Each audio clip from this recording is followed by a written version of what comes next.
membahas lebih jauh, saya akan menjelaskan terlebih dahulu latar belakang dari proposal ini. Saya memilih Dimsum Meta ini karena di sini bisnis kuliner masih memiliki peluang yang sangat besar. Masyarakat semakin menikmati makanan yang praktis, memiliki rasa yang enak dan mudah didapat melalui layanan pesanan. Perkembangan industri kuliner yang semakin pesat membuka peluang bagi pelaku usaha untuk memperluas pasar hingga ke tingkat internasional. Dimsum Meta ini dipilih sebagai produk yang akan dikembangkan karena memiliki cita rasa khas, praktis, dan sesuai dengan kebutuhan masyarakat modern. Singapura dipilih sebagai negara tujuan ekspansi karena memiliki daya beli masyarakat yang tinggi serta pasar kuliner yang berkembang melalui konsep cloud kitchen.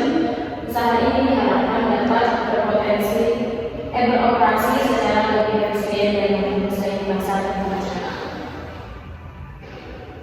Nah, di sini ada 4 tujuan dari proposal saya. Pertama yaitu menyusun rencana ekspansi di Meta di Singapura. Yang kedua, menganalisis upaya perusahaan dan dari aspek operasional, pemasaran, sumber daya manusia, dan keuangan. Yang ketiga adalah menentukan strategi pengembangan bisnis. Yang kelanjutannya keempat ada menilai potensi keuntungan dari rencana ekspansi.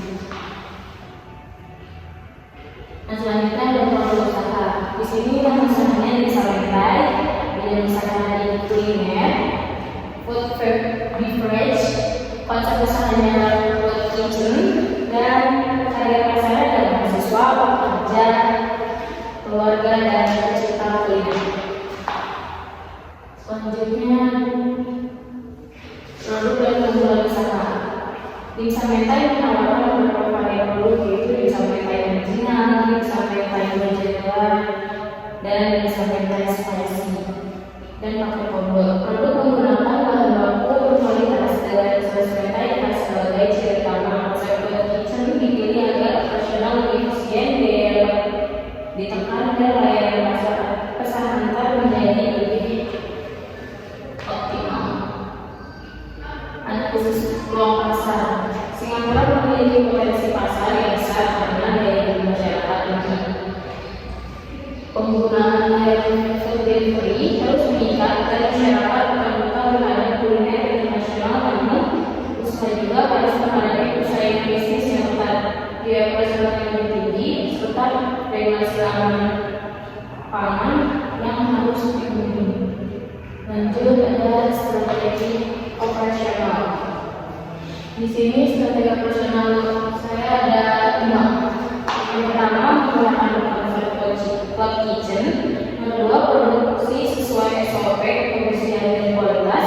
Yang ketiga, pengendalian bahan baku menggunakan GrabFood. Yang keempat, distribusi melalui GrabFood kepada dan vendor. Yang kelima, yang terakhir itu evaluasi kualitas produk secara berkala.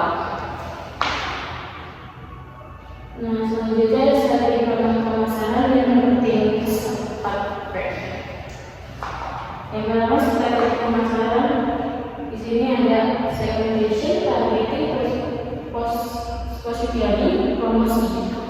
Segmentasinya ada mahasiswa, pekerja, keluarga, target konsumen usaha produktif, positioningnya bisa premium dengan terjangkau. Promosinya bisa jadi Instagram, TikTok, food influencer, dan promo marketing. Marketing mix 4P-nya ada produk, price, waste, dan promotion. Produknya disampaikan dengan berbagai varian, berharga kompetitif sesuai harga pasar, waste, cloud kitchen, and family free. Promotionnya media sosial, tadi influencer, promo makanan dan sebagainya. Ada di sini ada analisis SWOT, SWOT. Yang pertama strength, weakness, opportunity, trade. Nah, strength produk berkualitas, cita rasa, harga kompetitif. Weakness ada brand masih baru di Singapura. Opportunity, pasar kuliner berkembang dan permintaan dari brand meningkat. Trade, persaingan bisnis serta perubahan tren konsumen.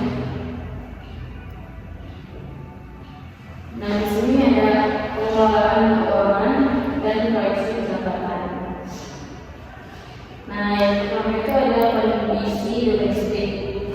Modal usaha awal saya itu 1.300.000. Untuk ini belum ekspansi. Nah, kalau misalkan rencana ekspansi di Singapura itu investasi awal di 90.000 dolar Singapura atau setara dengan 1.145.000.000. Biaya operasionalnya ada di 3.400 dolar Singapura, target produksinya itu 100.000 dolar Singapura.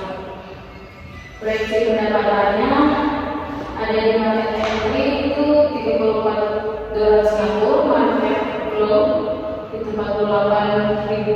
46.000 dolar Singapura, bisnis stabilizernya di 57.900 dolar Singapura, bisnis expansionnya di 69.800 dolar Singapura. Pendapatan diproyeksikan meningkat secara bertahap seiring bertambahnya pelanggan dan berkembangnya usaha di Singapura.